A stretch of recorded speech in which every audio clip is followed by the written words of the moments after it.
Hello everyone, I welcome to all, this is Ajay. तो सबसे पहले हम लोग कर रहे थे फिजिकल पॉलिसी, जिसमें मैंने आपको बजट के बारे में समझाने की कोशिश की थी। लास्ट बेसिक इसके फैक्ट के ऊपर हमने बात की थी।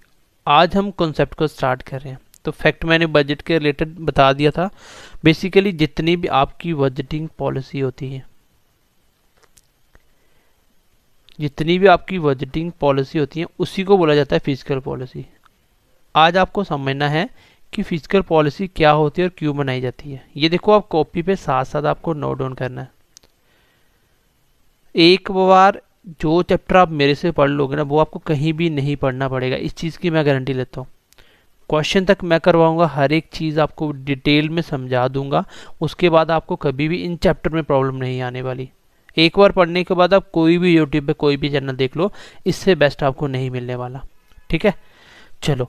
बजटिंग पॉलिसी क्या होता है? देखो, बजटिंग पॉलिसी वो पॉलिसी है हमें कहाँ से कितना रेवेन्यू बनाना है, कितना हमें किस सेक्टर में खर्चा करना है। ऐसा थोड़ी कि सरकार के पास पहले ही ये सारा पैसा बता दीजिए हम इतना खर्च करेंगे। वो इस तरीके से पॉलिसी बनी है कि यहाँ से हम इतना रेवेन्यू जनरेट करेंगे और इतना इस सेक्टर में खर्चा करेंगे। अगर आज हम सरकार को बोले कि जितना भी पैसा आपने बोला पहले ही आज ही दे दो, तो वो नहीं दे पाएंगे। वो पूरे साल का बजट है, वो जहाँ से जनरेट होगा वहीं से वो लगाएंगे। और हमेशा इंडिया में क्या होता है, एक्सपेंडिचर ज़्यादा होता है इनकम से। ठीक है, तो आज मैं आपको फिजिकल पॉलिसी पढ़ाने वाला हूँ। बेसिकली जितनी भी आपकी बजटिंग पॉलिसी होती है कि कैसे कैसे रेवेन्यू जनरेट करेंगे, कहाँ से कितना रेवेन्यू बनाएंगे, कितना हम कहाँ खर्चा करेंगे, उन सब की पॉलिसी जो भी होगी मैनेज, उसी को क्या बोला जाता है, फिजिकल पॉलिसी। चलो, अब हम लोग मेन चीज़ जान लेते हैं कि हम लोगों को फिजिकल पॉलिसी क्यों पढ़नी है। फिजिकल पॉलिसी का मतलब क्या है, बजट पॉलिसी का मतलब क्या है, बजटिंग पॉलिसी का। तो बजट बनाने का और फिजिकल पॉलिसी बनाने का मेन ऑब्जेक्टिव क्या है, किस लिए ये बनाई जाती है, सबसे पहले दिमाग में चीज़ें क्लियर होनी चाहिए। आज हम कॉन्सेप्ट के ऊपर बात करेंगे कि इनका कॉन्सेप्ट क्या होते हैं। तो सबसे पहले आप लिख लीजिए, इन पॉलिसी का मेन मोटिव, जो मेन ऑब्जेक्टिव होता है, वो होता है गाइस, इसी को बोला जाता है इकोनॉमिक स्टेबिलिटी लेके आना, या आप बोल सकते हो इकोनॉमिक्स ग्रोथ लेके आना। तो बेसिकली आप क्यों बनाते हो फिजिकल पॉलिसी या बजटिंग पॉलिसी? वो इसलिए बनाते हो, आप लोग इकोनॉमिक्स में एक स्टेबिलिटी रखना चाहते हो। मतलब ना तो ज़्यादा इन्फ्लेशन बढ़े, महंगाई, और ना ही आपका ज़्यादा डिप्रेशन आए, ना ही ज़्यादा महंगाई की दर इतनी सस्ती हो जाए कि लोग इतना पैसा हो जाए बाद में डिप्रेशन या रिसेशन में चली जाए कंट्री। तो इन चीज़ को स्टेबल रखना, इकोनॉमिक्स को, अपनी इंडिया की इकोनॉमी को स्टेबल रखना, या बोल सकते हो ग्रोथ करने के लिए जो पॉलिसी बनाई जाती है, मेन वो फिजिकल पॉलिसी का काम होता है। कहाँ से कितना रेवेन्यू हम जनरेट करेंगे, उसका तरीका क्या होगा, वो सारी पॉलिसी को फिजिकल पॉलिसी कहा जाता है या बजटिंग पॉलिसी कहा जाता है। ये तो इसका मेन ऑब्जेक्टिव है। और क्या क्या ऑब्जेक्टिव होगा आपका पॉलिसी बनाने का? जैसे आप बोल सकते हो इफेक्टिव, ये खुद भी आप सोच सकते हो चीज़ें सारी। इफेक्टिव यूटिलाइजेशन करवाना, किसका, ऑफ रिसोर्सेज का। तो आपको भी पता है रिसोर्सेज क्या है, लिमिटेड हैं, आपके डिज़ायर अनलिमिटेड हैं। उसी को तो मैनेज करने को इकोनॉमिक्स बोला जाता है। तो आप चाहते हो इस पॉलिसी के थ्रू, फिजिकल पॉलिसी का मतलब होता है, उसका मेन टारगेट होता है कि आप में क्या करना, जो भी आपकी यूटिलाइजेशन है, अच्छी से अच्छी यूटिलाइजेशन की जाए जो आपके सोर्सेज हैं, रिसोर्सेज जितने में है उसको बहुत अच्छे तरीके से, इफेक्टिव तरीके से यूज़ किया जाए, सो एज आप लोगों की इकोनॉमिक ग्रोथ कर सके। और क्या क्या हो सकता है, जैसे आप बोल सकते हो प्राइस स्टेबिलिटी, वो तो पहले भी आ गया था, इकोनॉमिक्स के अंदर प्राइस तो आ ही जाएगा। ठीक है, कोई भी चीज़ का महंगाई ज़्यादा कम ज़्यादा ना हो, उसको बिल्कुल बैलेंस रखा जाए। और इन्फ्लेशन कंट्रोल तो है ही है, क्योंकि ये मैंने इकोनॉमिक्स में बता दिया। ज़्यादा महंगाई ना हो, प्राइस पे कंट्रोल रहे। और इसमें मेन इशू क्या होता है, इसका जो मेन ऑब्जेक्टिव होता है, कौन से इशू को सॉल्व करना। जैसे आप बोल सकते हो एम्प्लॉयमेंट, जो सबसे बड़ा इशू है इंडिया के अंदर इस टाइम, जो आपका एम्प्लॉयमेंट जनरेट करवाना। मतलब इस तरीके से पॉलिसी बनाई जाती है कि इस पूरे बजट में कि कहाँ से कितना रेवेन्यू हो और कितने लोगों को यहाँ से हम लोग एम्प्लॉयमेंट दे सकें, जैसे लोगों के घर पे अच्छे से काम चल सके, उनकी पैसों की वजह से कोई प्रॉब्लम ना आए और पूरा स्टेबल रहे। ऐसा नहीं है कि सबको अंबानी बना देना, और ऐसा भी नहीं है कि सबको भीख मंगवा दो। तो मतलब एक बैलेंस रख के चलना होता है। और हमारा इंटेंशन क्या क्या होता है फिजिकल पॉलिसी में, अपनी जीडीपी को ग्रोथ करवाना। ये तो कॉमन सी बातें हैं, जीडीपी को बढ़ाना। क्यों? क्योंकि बजटिंग का मतलब ही यही है कि जब आप रिसोर्सेज को बहुत अच्छे तरीके से यूटिलाइज करोगे, जब आप रिसोर्सेज तो लिमिटेड है ना, और इसको आप कैसे यूटिलाइज करते हो, यही तो सारा खेल है इकोनॉमिक्स का। अब पाकिस्तान और इंडिया एक साथ आज़ाद हुए थे, आप इंडिया और पाकिस्तान की कंडीशन देख लो, पाकिस्तान कहाँ पे और इंडिया कहाँ पे है। तो वजह क्योंकि हम लोगों ने अपने रिसोर्सेज को बहुत अच्छे तरीके से यूटिलाइज किया, लेकिन पाकिस्तान उसको नहीं कर पाया। अब चाइना ने तो उससे भी बहुत ज़बरदस्त तरीके से अपनी इकोनॉमीज़ को डेवलप करा है, क्योंकि उसने रिसोर्सेज का इस्तेमाल यूटिलाइजेशन बहुत इफेक्टिव तरीके से किया। उससे ये सारे काम तो ऑटोमेटिक होंगे। अब मैं से क्वेश्चन भी बताऊंगा क्या आता है, ठीक है। और क्या क्या होता है, डेवलपमेंट करवाना, डेवलपमेंट इन इंफ्रास्ट्रक्चर। आपका इंफ्रास्ट्रक्चर अच्छा हो, जैसे अच्छे अच्छे रोड बने, मेट्रो स्टेशन बने, तो इन सब में तो ये सारे मेन ऑब्जेक्टिव हैं। बेसिकली फिजिकल पॉलिसी का जो सबसे मेन ऑब्जेक्टिव है वो है इकोनॉमिक स्टेबिलिटी लेके आना, या इकोनॉमिक ग्रोथ लेके आना, और इसी के अंदर छोटे छोटे काम आते हैं। मैं क्यों लिखवाए अभी आपको बता देता हूँ। इफेक्टिव यूटिलाइजेशन रिसोर्स कैसे करना है, ये भी इसमें सब पॉलिसी में सब कुछ हम लोगों ने डिसाइड करते हैं, कहाँ से कैसे रिसोर्स को कैसे इस्तेमाल करके हम पैसा जनरेट करेंगे, कैसे एम्प्लॉयमेंट। जैसे इफेक्टिव यूटिलाइजेशन होने से अगर अच्छा होगा तो एम्प्लॉयमेंट भी बढ़ेगा, जीडीपी भी बढ़ेगी, इन्फ्लेशन कंट्रोल होगा, प्राइस भी स्टेबल रहेगा, डेवलपमेंट होगी। तो ये सारे इसके मेन ऑब्जेक्टिव हैं। अब क्वेश्चन देखो कैसे आता है। एक बार क्वेश्चन पूछा गया आईएएस के एग्जाम में, क्वेश्चन लिख लो। क्वेश्चन था, बोल रहा कि in order to reduce income stability, which tax system will be implemented। ऐसा कौन सा टैक्स सिस्टम लाया जाए कि जो इनकम का स्टेबिलिटी हो जाए। स्टेबिलिटी मतलब ऐसा नहीं हो कि ऐसा ना हो कि एक की इनकम करोड़ों में और एक की इनकम 100 रुपीज़ खाली।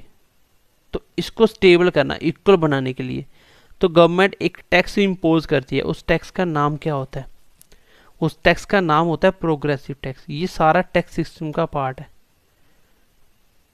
अब बहुत से यूट्यूबर फिजिकल पॉलिसी में आपको टैक्स सिस्टम पूरा पूरा पढ़ा रहे हैं। तो टैक्स सिस्टम एक अलग से पार्ट है कि इंडिया में टैक्स किस प्रकार लगता है, जिसमें जीएसटी सब कुछ आएगा, वो हम पढ़ेंगे, टैक्स सिस्टम पूरा पढ़ेंगे। लेकिन पहले फिजिकल पॉलिसी का मेन मोटिव क्या है और इसको कैसे कैसे इसको किसके लिए बनाया गया, वो हम सब कुछ कॉन्सेप्ट सीखेंगे। तो एक प्रोग्रेसिव टैक्स सिस्टम होता है जिसकी वजह से क्या होता है, आपका आप इक्वलिटी लेके आ सकते हो। कैसे? अब कैसे लेके आ सकते हैं, ध्यान से देखना। इसमें होता है कि आप लोग जैसे प्रोग्रेसिव का मतलब है जैसे एक रिच बंदा है और एक पुअर है, तो उसको टैक्स उसी के हिसाब से लगाना। अगर रिच है तो टैक्स ज़्यादा लगाओ, पुअर है तो कम लगाओ। फॉर एग्जांपल देख लो कि आपके टैक्स के भी अलग अलग रेट बनाए जाते हैं। इतने से इतने लाख तक की जिसकी इनकम है इतना % टैक्स देना पड़ेगा, इतने में इतना % देना पड़ेगा। तो वो टैक्स क्या है, पुअर के लिए अलग से बना दिया, अब रिच के लिए अलग से, ताकि अब रिच वाला टैक्स पुअर थोड़ी दे सकते हैं। इससे क्या होगा कि आपकी जो इनकम है उसमें स्टेबिलिटी आ जाएगी। जो पुअर है वो ज़्यादा पुअर नहीं होगा। जैसे नई नई छोटी छोटी कंपनी होती है, सरकार ने क्या किया, उन पे टैक्स लगाना ही बंद कर दिया स्टार्टिंग में कि भाई क्यों, कि ये छोटी छोटी कंपनियां अगर ये बड़ी कंपनी की तरह मुझे टैक्स देने लगी फिर तो ये डेवलप कर ही नहीं पाएंगी। तो छोटी छोटी कंट्री को क्या किया, बीच में प्रोग्रेसिव टैक्स होता है जब पुअर पे अलग से और रिच पे अलग से टैक्स लगे। तो प्रोग्रेसिव टैक्स होता है जैसे नई नई कंपनियां स्टार्ट हुई उसको सरकार तो क्या करती है, फ्री में देती है, लाइसेंस भी देती है, आप काम करो, ताकि जितना ज़्यादा आप काम करोगे उतना आपको छूट मिलती चली जाएगी। इनका मेन इंटेंशन क्या है कि कंपनी ग्रोथ कर पाए और इंडिया के अंदर डेवलपमेंट हो पाए। तो उसको बोलते हैं प्रोग्रेसिव टैक्स। तो प्रोग्रेसिव टैक्स क्या होता है, जब रिच और पुअर के लिए अलग अलग पॉलिसी बनती है दोनों के लिए, तो वो कौन सा टैक्स होता है, प्रोग्रेसिव टैक्स। ये आईएएस के एग्जाम में पूछा गया था। इसके लिए क्या होना चाहिए, अगर आपको प्रोग्रेसिव टैक्स की समझ है तो आप इसको कर पाओगे। इसके बाद टैक्स सिस्टम कैसे कैसे होते हैं ये मैं आपको डेफिनेशन में डिफाइन करूंगा। अब हम वापिस चलते हैं फिजिकल के ऊपर। तो फिजिकल पॉलिसी मैंने अभी तक आपको बेसिक बात बताई कि इसके ऑब्जेक्टिव क्या है सर, इकोनॉमिक स्टेबिलिटी लेके आना, इकोनॉमिक ग्रोथ लेके आना, उसके अंदर ही सब कुछ आ जाएगा। इन्फ्लेशन कंट्रोल करना, जीडीपी को बढ़ाना, इंफ्रास्ट्रक्चर में डेवलपमेंट करना, एम्प्लॉयमेंट जनरेट करना, तो ये सारे इसकी क्या है, मेन ऑब्जेक्टिव हैं। अब इसको क्या क्या बोला जाता है, देखो फिजिकल पॉलिसी को बोला जाता है कि ये सिस्टर पॉलिसी है, किसकी, sister policy of monetary policy. ठीक है, आपकी जो मॉनेटरी पॉलिसी होगी उसकी सिस्टर पॉलिसी बोला जाता है, क्योंकि दोनों में फर्क कोई नहीं है, इंटेंशन दोनों का एक जैसा है। लेकिन इसको कंट्रोल कौन करता है गाइज, इसको कंट्रोल करता है गवर्नमेंट ऑफ इंडिया। इसको गवर्नमेंट ऑफ इंडिया कंट्रोल करती है। लेकिन जब आप मॉनेटरी पॉलिसी पढ़ोगे तब आप देखोगे इसको कंट्रोल करने वाला कौन होता है, इसको आरबीआई कंट्रोल करती है। इंटेंशन दोनों का एक, इकोनॉमिक्स ग्रोथ को बढ़ाना,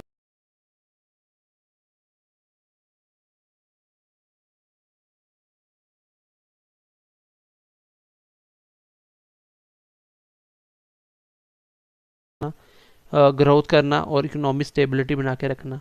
जब मार्केट में पैसा ज़्यादा आता है तो कैसे आरबीआई कंट्रोल करती है, तो इसको बेसिकली कंट्रोल करता है कौन, गवर्नमेंट ऑफ इंडिया। तो ये बजटिंग पॉलिसी होती है, ठीक है।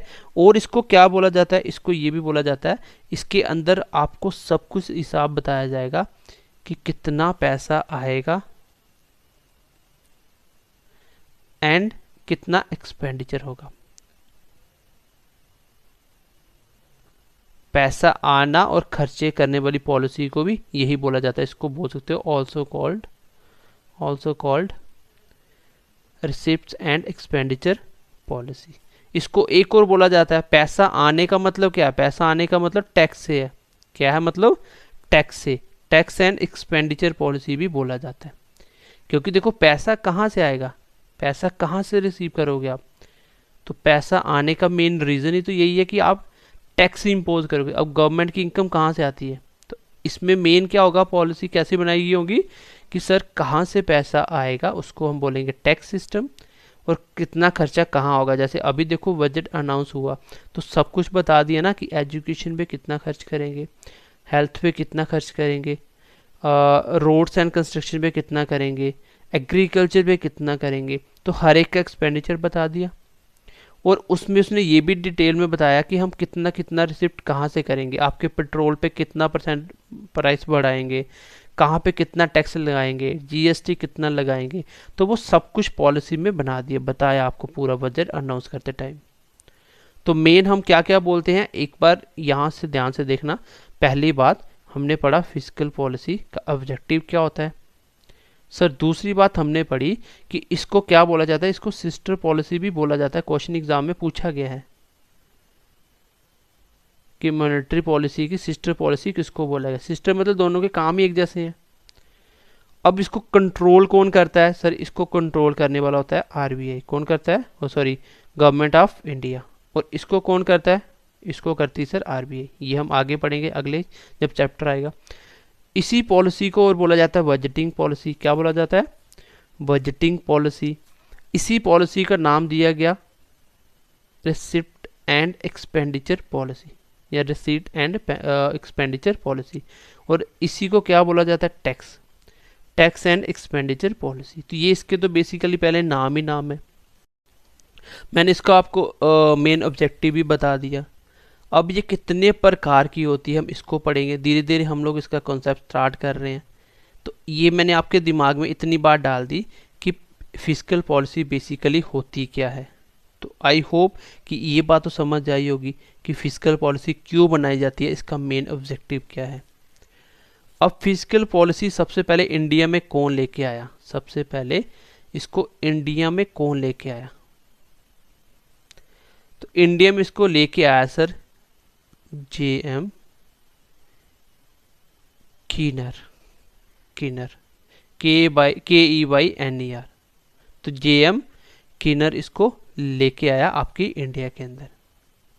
ठीक है, अब ये कौन कौन से, जैसे आपको पता, मैंने बताया था कि बजट 112 आर्टिकल में लिखा गया है। अब इसमें क्या होता है कि कितना पैसा कहाँ से जमा होगा, कहाँ से निकालना है, उसके लिए फंड बनाए जाते हैं।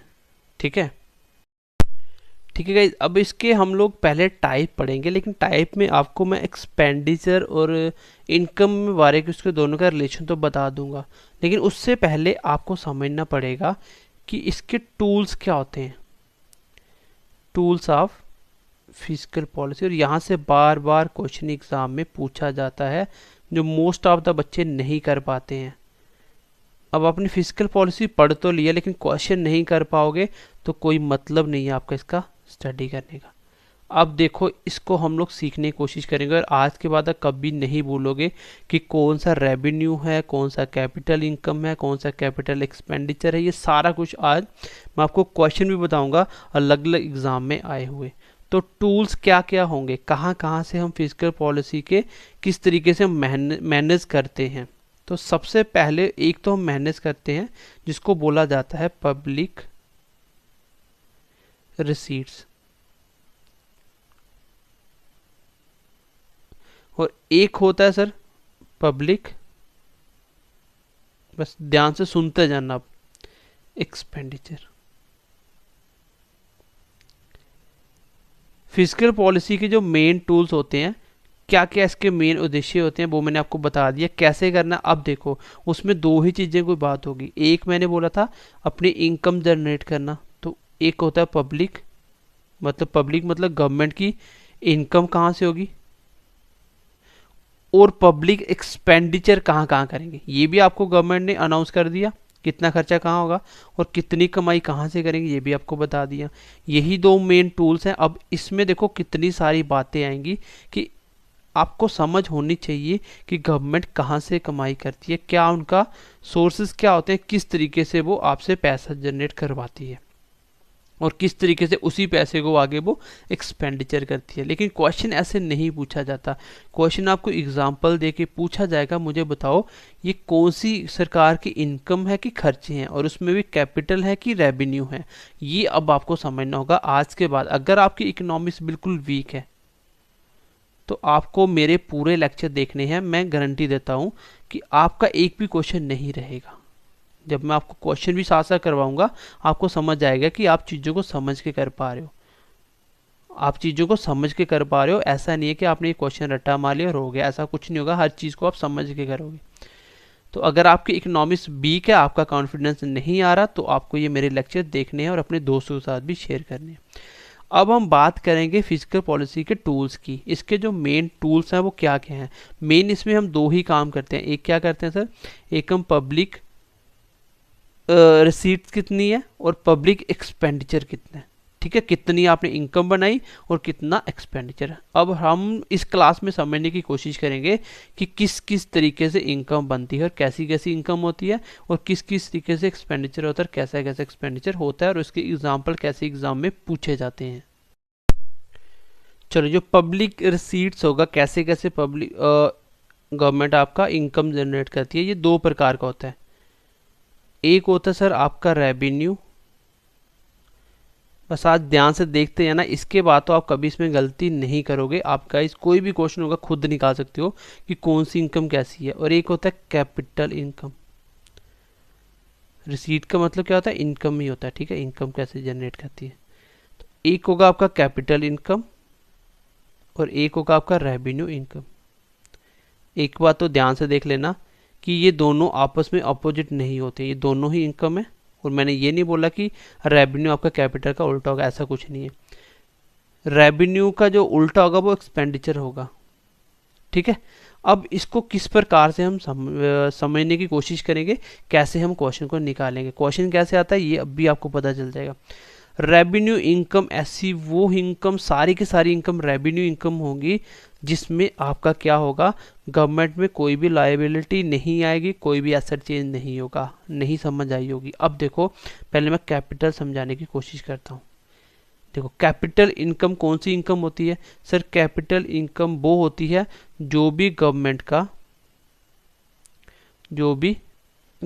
का क्या कर्ज इंक्रीज करेगी, जिसको बोलते हैं लायबिलिटी। ऐसा गवर्नमेंट कोई भी इनकम बनाएगी जिसकी वजह से क्या होगा, गवर्नमेंट की लायबिलिटी बढ़ जाएगी, मतलब कर्ज बढ़ जाएंगे। या ये भी बोल सकता हूँ, या मैं ये भी बोल सकता हूँ, या और मैं ये भी बोल सकता हूँ कि उसका एसेट्स क्या होंगे, आपके एसेट डिक्रीज हो जाएंगे। गवर्नमेंट की ऐसी कोई भी इनकम, गवर्नमेंट को ऐसा कोई भी पैसा आया हो जिसकी वजह से गवर्नमेंट का क्या हुआ हो गाइस, लायबिलिटी मतलब उधार, कर्जा बढ़ गया हो, आपको ऐसा लगे, तो वो सारी की सारी इनकम कौन सी होगी, वो कैपिटल इनकम होगी। या दूसरी तरह मैं बोल सकता हूँ कि अगर उसमें एसेट कम हुए हो गवर्नमेंट के, तो वो जो इनकम बनेगी उसको मैं बोलूँगा कौन सी इनकम, कैपिटल इनकम। उसको मैं कौन सी इनकम बोलूँगा, कैपिटल इनकम। इसमें आप ऐसे समझ सकते हो कि जुगाड़ लगाना, इस वर्ड से याद रखो कि जुगाड़ लगाना। जब भी गवर्नमेंट के पास पैसा आया हो कोई जुगाड़ लगा के, और उसके कर्ज बढ़ गया हो, जुगाड़ मतलब मान लो आपने किसी कंट्री से पैसा उधार लिया, तो आपने जुगाड़ लगा के ले तो लिया, लेकिन उस पैसा लेने से आपके ऊपर क्या बढ़ा भैया, कर्ज बढ़ गया, लायबिलिटी बढ़ गई। लेकिन जब भी लायबिलिटी बढ़ जाएगी तो हमेशा हमेशा क्या होगा, वो हमेशा हमेशा कैपिटल इनकम होगा। बहुत ध्यान से सुनना मेरी बात को। जब भी आपके ऊपर, आप एज अ गवर्नमेंट काम कर रहे हो, मतलब आप समझ लो गवर्नमेंट है, क्योंकि खर्चे तो गवर्नमेंट के है ना, बजट और फिजिकल पॉलिसी गवर्नमेंट की है। जब भी गवर्नमेंट के ऊपर कर्ज बढ़ जाएगा ऐसा इनकम बनाने से, तो वो इनकम कौन सी होगी, कैपिटल। अगर एसेट्स कम हुए, एसेट्स क्या होते हैं, जितनी भी आपकी संपत्ति है, पैसों में हो सकती है, कोई चीज़ में हो सकती है, वो सारी की जैसे गवर्नमेंट प्रॉपर्टी से होती है, सारी की सारी क्या एसेट्स हैं, अगर वो कम हो जाए तो भी मैं क्या बोलूँगा, वो क्या है, आपकी कैपिटल इनकम है। आई होप ये समझ आ गया होगा। और ऐसे वर्ड याद रख सकते हो जो भी जुगाड़ लगा के इनकम बनाई जाती है, जिसको कल को आपको रिटर्न देना हो, ठीक है। जैसे मैं बोल सकता हूँ कि गवर्नमेंट ने अपनी कोई प्रॉपर्टी प्राइवेट में सेल कर दी, तो क्या हुआ, एसेट्स कम हुए ना। जब भी एसेट्स कम होंगे तो उसको भी कैपिटल इनकम बोला जाएगा। अच्छा, रेवेन्यू इनकम क्या होती है, रेवेन्यू इनकम होती है आपकी कोई भी चीज़ प्रॉफिट, कोई भी एक्स्ट्रा चीज़ आया तो रेवेन्यू उसको बोलते हैं। इसका कैसे याद रखोगे, इससे क्या होता है, नो चेंज होता है। इसमें क्या होता है आपका, no change in government liability, no change in government liability and assets. जब गवर्नमेंट की लायबिलिटी कोई भी कर्जा ना हो और ना ही कोई एसेट कम ज़्यादा हो, उसको क्या बोला जाता है, उसको बोला जाता है इज कॉल्ड रेवेन्यू इनकम। तो ये मैंने दो बातें अभी आपको बताई, लेकिन अब मैं आपको इस एग्जांपल से समझा देता हूँ क्वेश्चन, क्योंकि एग्जाम में आएगा।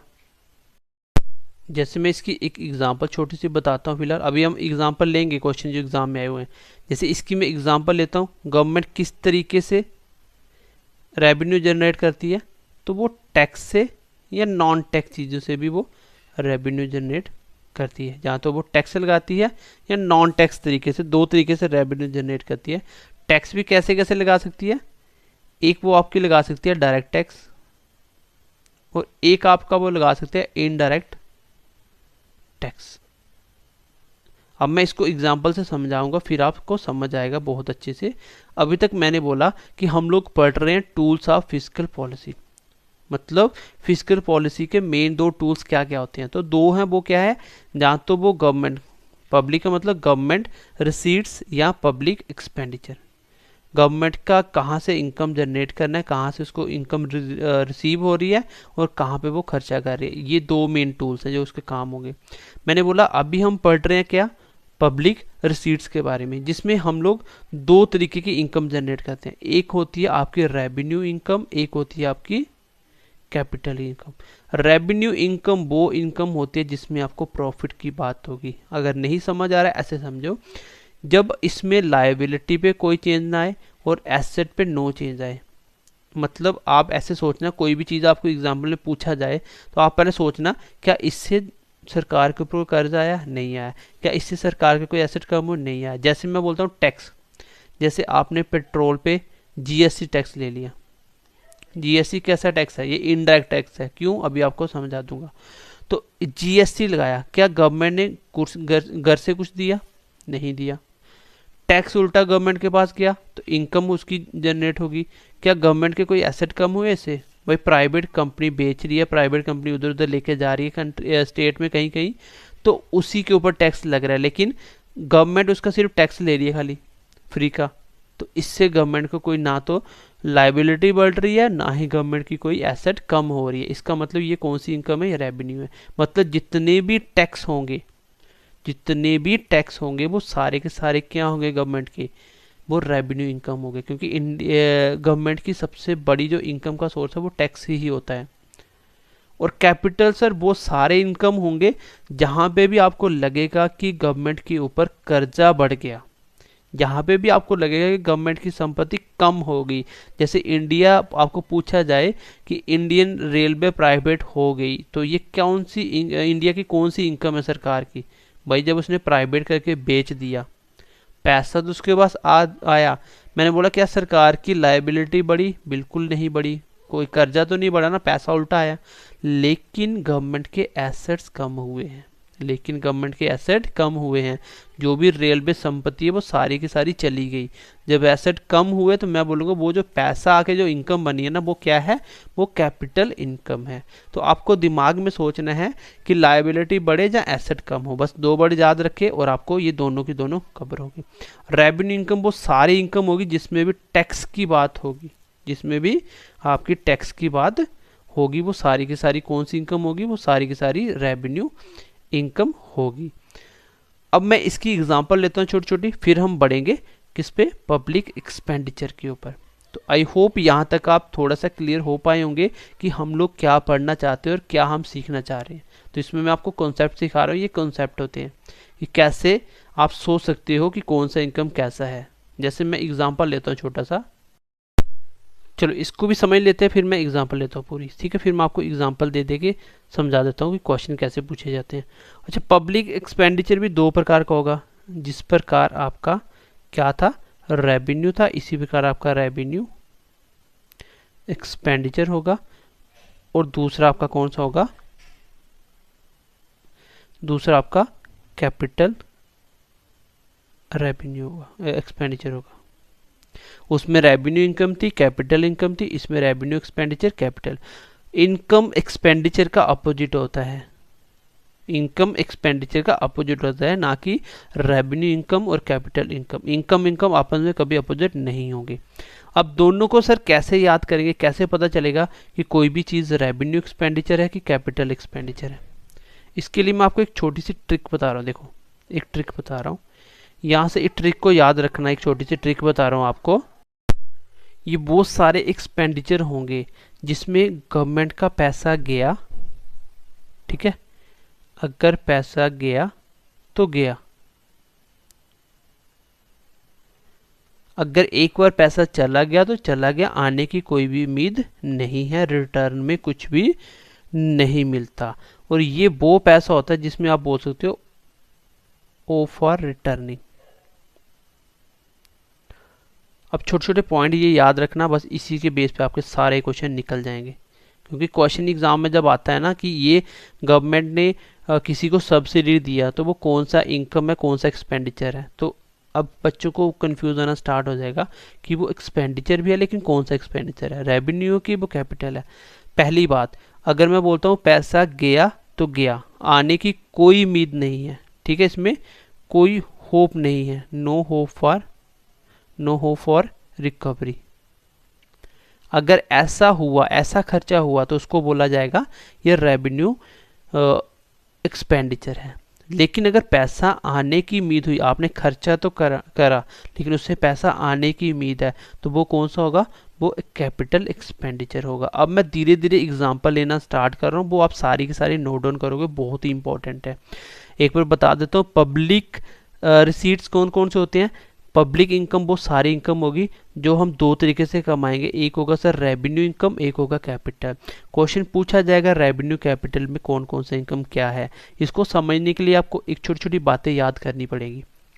सबसे पहले आप कैपिटल को याद ऐसे करोगे कि कैपिटल होता है कुछ भी खर्चा करने, है ना, कुछ भी कैपिटल इन्वेस्ट करते हो। आप बोलोगे कैपिटल इनकम वो सारी की सारी इनकम होगी जहां गवर्नमेंट को पैसा आएगा, लेकिन आएगा किस तरीके से, वो या तो गवर्नमेंट की कर्जदारी बढ़ा देगा या उसके एसेट्स कम कर देगा। मतलब गवर्नमेंट के लिए घाटा है, एक तरह से बोल सकते हो घाटा ही समझ सकते हो, जुगाड़ का पैसा है। लेकिन अगर गवर्नमेंट ने फ्री में इनकम कमा लिया, प्रॉफिट कर लिया, उसको बोलते हैं रेवेन्यू। इसमें ये ध्यान रखना, इनकम तो होगी, गवर्नमेंट के पास पैसा तो आएगा, लेकिन गवर्नमेंट पे कोई इफेक्ट नहीं पड़ेगा, ना तो उसकी लायबिलिटी आएगी उसके ऊपर, ना तो कर्जा आएगा, और ना ही उसके एसेट कम होंगे। और ऐसा हुआ तो उसको मैं बोलूँगा रेवेन्यू इनकम। दो बातें होगी। अब बोला गया कि sir revenue expenditure, revenue capital क्या क्या है, सॉरी कैपिटल एक्सपेंडिचर क्या है। रेवेन्यू एक्सपेंडिचर वो एक्सपेंडिचर जिसमें एक बार आपने खर्चा कर दिया, एक्सपेंडिचर क्या होता है, खर्चे करना, आपने एक बार खर्चा कर दिया वो वापस नहीं आएगा। अब मैं बोलूँ आपको बोलूँ कि अपने अपने आपने अपने क्या किया, आर्मी के जवान को पेंशन दिया, मुझे बताओ ये कौन सी इनकम है। तो आंसर होगा सर ये कौन सा एक्सपेंडिचर है, ये रेवेन्यू है। क्यों रेवेन्यू है भाई, अगर आपने आर्मी के जवान को पेंशन दे दिया, क्या रिकवरी में कुछ मिलने वाला आपको, उसमें कोई टैक्स देने वाला है आपको, कुछ नहीं मिलेगा ना। तो वो सारा कौन सा है, रेवेन्यू एक्सपेंडिचर है।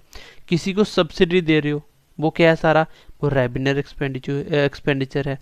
लेकिन अगर पैसा लगा के कुछ वापस आएगा, जैसे आपने एग्रीकल्चर फील्ड में खर्चा करा, जैसे मान लो आपने एग्रीकल्चर फील्ड में खर्चा करा, तो उसके बदले में आपको प्रॉपर्टी मिलेगी। कैसे कि किसान ज़्यादा से ज़्यादा फसल उगाएगा, वो फसल आपको ज़्यादा से ज़्यादा देगा, और इंडिया में क्या होगा, डेवलपमेंट होगी।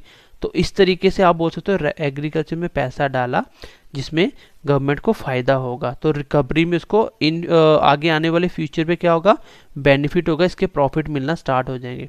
जैसे आपने कोई आपने मान लो कोई सरकारी बड़े स्कूल में इन्वेस्टमेंट कर दिया, सरकारी स्कूलों में इन्वेस्टमेंट कर दिया, तो सरकारी स्कूलों में इन्वेस्टमेंट करने का मतलब क्या है तो एक्सपेंडिचर है, लेकिन कैसा एक्सपेंडिचर है सर, कैपिटल एक्सपेंडिचर है। क्यों भाई, सरकारी स्कूलों में इंफ्रास्ट्रक्चर अच्छा करोगे, लोग वहाँ से ज़्यादा पढ़ेंगे, देश की तरक्की होगी। तो इससे तरक्की होने से क्या होगा, इसकी तरक्की होने से वापस में आपके कंट्री में डेवलपमेंट होगी। अगर डेवलपमेंट हुई मतलब रिकवरी में आपको फ्यूचर में इसका फ़ायदा मिला, जब ये रिकवर हो गया सारा, तो उसका मतलब ये क्या था आपका, ये कैपिटल एक्सपेंडिचर है। अब मैं एक एक एग्जांपल ले रहा हूँ, आप इसको नोट डाउन करते जाओ, क्वेश्चन एग्जाम में कैसे पूछा जाता है। और टैक्स और नॉन टैक्स का हम कल पढ़ेंगे, ठीक है, ये हम अगली क्लास में करेंगे। चलो एक छोटा सा पॉइंट और ऐड कर देता हूँ इसमें। जैसे आपको पता है कि इनकम और एक्सपेंडिचर अपोजिट है, उसमें क्या हो रहा था आपका, और फाइनेंशियल जो लाइबिलिटी है वो क्या हुई थी, वो इंक्रीज होती, इसमें डिक्रीज होंगी। और आपका दूसरा क्या चीज़ थी, फाइनेंशियल लाइबिलिटी के साथ एसेट, और इसमें एसेट क्या होंगे, इंक्रीज होंगे। अगर ऐसा हुआ तो आप बोलोगे ये क्या है, ये एक्सपेंडिचर है। कौन से वाले हैं ये एक्सपेंडिचर, ये कैपिटल एक्सपेंडिचर है। और रेवेन्यू एक्सपेंडिचर वो एक्सपेंडिचर जिससे सरकार को कोई फर्क ना पड़े, कोई संपत्ति कम ज़्यादा ना हो, लाइबिलिटी कम ज़्यादा ना हो, उसको बोलते हैं कौन सा, रेवेन्यू। तो ऐसे समझ सकते हो, जो पैसा गया तो गया, वापस नहीं आएगा, उसको बोला जाता है क्या, उसको सबको बोला जाएगा रेवेन्यू। और कैपिटल एक्सपेंडिचर वो खर्चा होगा सरकार का जो पैसा वापस आने की किसी न किसी तरीके से उम्मीद होती है, उसके बदले में कुछ न कुछ आपको मिलता है। अब एग्जाम्पल लिख देता हूँ, इसके आंसर आप मुझे बताते जाना। चलो अभी हमने जो कॉन्सेप्ट पढ़े मैं इसको यहाँ पे इम्प्लीमेंट कर रहा हूँ। जैसे मान लो 1 लाख रुपीज़ का लोन लिया गवर्नमेंट ने, क्या किया, 1 लाख रुपीज़ का लोन लिया। तो मैं पूछूं क्या है ये, आप बोलोगे सर लोन लिया, पैसा आया, इनकम तो बनी है, लेकिन कैसी है, कैपिटल की एक्सपेंडिचर। फिर आपने दिमाग में सोचा सर लोन लिया है तो गवर्नमेंट को वापस भी करना है, इसका मतलब कर्जा बढ़ा है। जब कर्जा आपका बढ़ जाता है, तो जब कर्जा बढ़ता है उसको बोलते हैं कैपिटल इनकम। क्या बोलते हैं, अभी अभी बताया मैंने, कर्जा बढ़ना एसेट कम होना, तो वो बोलते हैं कैपिटल इनकम। खर्चे की बात होगी तो उसमें आपका कर्जा कम होगा और एसेट बढ़ जाएंगे। दोनों का उल्टा होता है, बस दो ही बातें याद रखनी है। फिर आपने बोला सर गवर्नमेंट ने पेड करा half of the loan. Government ने पेड कर दिया मतलब अपना जो लोन लिया था उसमें से आधा उसने पेड कर दिया, तो ये क्या होगा सर, पेड करा है तो खर्चा क्या हुआ सर, आपका वो एक्सपेंडिचर बना, क्योंकि पैसा गवर्नमेंट ने पेड किया है तो पैसा गया तो खर्चा तो हुआ, लेकिन कैसा खर्चा है। आपने बोला कि जब गवर्नमेंट ने पेड किया होगा तो क्या गवर्नमेंट की लाइबिलिटी और एसेट पे फर्क पड़ा होगा, बिल्कुल पड़ा होगा। आपके एसेट्स क्या हुए होंगे, एसेट्स आपके बढ़ गए होंगे, पैसा थोड़ा कम होगा, मतलब फाइनेंशियल लाइबिलिटी ऐसे बोल सकते हो कि भाई आपकी जो लाइबिलिटी है, ऐसे समझ सकते हो कि सर लाइबिलिटी तो कम हो गई, क्यों, क्योंकि जो उधार था वो थोड़ा कम हुआ। जब उधार कम होता है तो क्या होता है, वो एक्सपेंडिचर होता है, और कौन सा एक्सपेंडिचर होता है, वो कैपिटल एक्सपेंडिचर। बहुत अच्छे से बना सकते हो आप अगर आपने लेक्चर को अच्छे से समझा होगा तो। आगे बोल रहा है कि give gold and get money. Government ने गोल्ड दिया, जो उसके खजाने में गोल्ड पड़ा था वो दिया, उसके बदले में पैसा लिया। तो मुझे बताइए ये क्या होगा सर, पैसा लिया तो इनकम तो बनी, लेकिन कैसी इनकम बनी, जुगाड़ वाली इनकम बनी। भाई कुछ दिया लोन, आपके एसेट कम करे, आपका लाइबिलिटी बढ़ा दी, क्योंकि जब आपने एसेट कम कर दिए तो इनकम तो आपने बना दी, लेकिन आपने एसेट कम करके बनाई। जब एसेट कम होते हैं, क्योंकि गोल्ड एक एसेट था ना, एक संपत्ति थी गोल्ड की, उसकी सरकार की, तो ये कम करे। जब एसेट कम होंगे तो इस तरह की इनकम को हम क्या बोलते हैं, इसको बोला जाएगा sir capital income. Revenue income वो इनकम होगी जिससे सरकार को कोई फर्क नहीं पड़ना चाहिए, ना तो कर्जा आना चाहिए, ना ही गवर्नमेंट की कोई संपत्ति कम होनी चाहिए। मैं बोलता हूँ जितने भी टैक्सेस लेती हैं गवर्नमेंट, टैक्स कलेक्ट करती है, तो ये टैक्स सारे के सारे क्या होते हैं, रेवेन्यू होते हैं। लिखवाया भी है ऊपर मैंने, कल आपको मैं समझा दूंगा कि डायरेक्ट इनडायरेक्ट क्या होते हैं। तो टैक्सेस जितने भी होंगे, कहीं पे भी टैक्स लगाया जाए, जीएसटी टैक्स हो, कुछ भी हो, वो सारे क्या होंगे, आपकी सरकार की रेवेन्यू इनकम है, ये सरकार की इनकम होती है। अच्छा, government take loan from RBI. Government ने आरबीआई से लोन लिया, तो भाई आरबीआई से लोन लिया तो वापस भी करना पड़ेगा। गवर्नमेंट की अपनी थोड़ी चलेगी, जब मन करे पैसा निकला लो खर्च करो अपने पर्सनल। तो लोन लिया है तो लाइबिलिटी बढ़ी है गवर्नमेंट की, तो लाइबिलिटी बढ़ जाएगी तो हमेशा क्या होता है, इनकम होती है कैसी, कैपिटल। क्यों, क्योंकि लाइबिलिटी बढ़ने का मतलब इनकम तो है, पैसा तो आ गया गवर्नमेंट के पास, लेकिन आपको एज अ गवर्नमेंट ट्रीट करना अपने आप को। जैसे आपने पैसा तो ले लिया, लेकिन आप सोचो आपके ऊपर क्या कर्जा बढ़ा, जब कर्जा बढ़ गया तो उसको मैं बोलूँगा ये क्या था आपका, ये आपकी इनकम थी लेकिन कैपिटल वाली। एग्ज़ाम फ़ी रिसीव करी आपने, एग्ज़ाम के लिए आपने फ़ी ली, जैसे आप फॉर्म भरते हो, आप फीस देते हो ना, तो ये क्या है, सेंटर हो या स्टेट गवर्नमेंट लगा रही है, तो उसके पास एक पैसा आया तो वो रेवेन्यू इनकम होगी, वो रेवेन्यू इनकम होगी। एग्ज़ाम फीस जितनी भी आपकी ली जाती है वो सारी की सारी क्या है, वो रेवेन्यू इनकम है। क्यों, क्योंकि गवर्नमेंट के पास पैसा आ गया, इससे ना तो गवर्नमेंट की कोई संपत्ति कम हुई, ना ही कोई बर्डन बढ़ा। उसको आपको पैसा वापस थोड़ी देना है, पैसा तो वापस नहीं देना उसको, ठीक है। चलो आगे क्या होगा, जिसमें बोलता हूँ सर डिस इन्वेस्टमेंट। मैं आपको समझा देता हूँ, इसका आंसर मुझे कमेंट सेक्शन में आप बताओगे अगर आपको लेक्चर समझ आया हो तो। सर डिस इन्वेस्टमेंट क्या होता है, डिस इन्वेस्टमेंट होता है जब गवर्नमेंट अपनी प्रॉपर्टी शेयर बेचना स्टार्ट कर देती है, प्राइवेट करती है। तो ऐसे केस में आप खुद समझना कि इसमें क्या हो रहा है, इफेक्ट क्या पड़ रहा है, गवर्नमेंट के एसेट कम ज़्यादा हो रहे हैं, लाइबिलिटी कम ज़्यादा हो रही है, क्या हो रहा है, वो इनकम है कि एक्सपेंडिचर है, लेकिन कैसा है ये आपको मुझे बताना है। इतना भी बताता हूँ ये इनकम है, लेकिन कैसा इनकम है ये मुझे आपको बताना है, ठीक है। तो ये छोटे छोटे मैंने कुछ एग्जाम्पल लिए, ये क्वेश्चन एग्जाम में आए हुए हैं, सारे की सारे क्वेश्चन एग्जाम में, थोड़ी सी मैंने लैंग्वेज चेंज करी है, क्वेश्चन यही एग्जैक्टली एग्जाम में आए हैं। तो बेसिकली आपको अगर समझना कि कैसी इनकम है तो उसके लिए आपको छोटी छोटी दो बातें याद करनी पड़ेगी। इनकम तो समझ आ जाएगी, गवर्नमेंट के पास पैसा आना, ठीक है, पैसे का आना वही तो इनकम होती है। लेकिन आने के भी दो तरीके, एक जुगाड़ से आएगा और एक सीधा सीधा आएगा। जब सरकार को अपने कर्ज नहीं बढ़ेंगे, अपने नहीं बढ़ाने पड़ेंगे, प्लस उसको कोई भी प्रॉपर्टी संपत्ति पे लॉस नहीं होगा। उस तरह की जितनी भी इनकम होगी वो सारी रेवेन्यू इनकम होगी। लेकिन अगर लाइबिलिटी इंक्रीज हो जाएगी, कर्ज बढ़ जाएगा, एसेट्स कम हो जाएंगे, ऐसी इनकम को हम क्या बोलेंगे कि ऐसी वाली इनकम तो बना ली लेकिन कौन सी, कैपिटल है, जिसको बोलते हैं जुगाड़ वाली इनकम। एक्सपेंडिचर दो प्रकार का होता है, या तो रेवेन्यू होगा या तो कैपिटल होगा। फिर आपको बोला रेवेन्यू में तो कुछ भी नहीं होता, सरकार के कुछ चेंजेस नहीं आते हैं, लेकिन इसमें जो पैसा जाता है वो गया, वो वापस नहीं आएगा। जैसे मैंने एग्जांपल दिया पेंशन वगैरह का, ठीक है। जैसे मैंने यहाँ पे एक्सपेंडिचर वगैरह भी आपको बताया, एक्सपेंडिचर की एग्जांपल मैंने नहीं ली ना अभी, चलो एक आदमी में ले लेता हूँ एक्सपेंडिचर वाली भी। हाँ ली थी एग्जाम्पल, आई थिंक कहाँ गया, हाँ ये ली थी ना, जब पेड किया खर्चे तो कैपिटल कौन सा होगा। जैसे मैं बोलता हूँ पेंशन, पेंशन दी या सब्सिडी दी, जितनी भी सब्सिडी होगी, तो ये सब्सिडी देने का मतलब क्या है, सरकार के पास वापस थोड़ी आएंगी ये। तो ये सारी कौन सी है, ये आपकी रेवेन्यू एक्सपेंडिचर है। तो ये छोटी छोटी बातें आपको याद रखनी है। अगर ये आपको आज की क्लास इतनी समझ आ गई हो तो इट मीन्स कि आप इतना सीख गए हो कि गवर्नमेंट के पास पैसा कैसे कैसे आता है और कैसे कैसे वो खर्चे करती है। कल की क्लास में हम टैक्स से स्टार्ट करके थोड़ा सा टैक्स पढ़ेंगे, इनडायरेक्ट डायरेक्ट क्या होते हैं, फिर इसके बाद हम लोग टाइप ऑफ फिस्कल पॉलिसी पढ़ेंगे, फिर टाइप पढ़ेंगे, ठीक है। और बाकी अब कुछ अगर बच गया इसमें वो भी मैं देख लूँगा। और आई होप कि आज की क्लास पे आपको बहुत अच्छे से समझ आ गई होगी।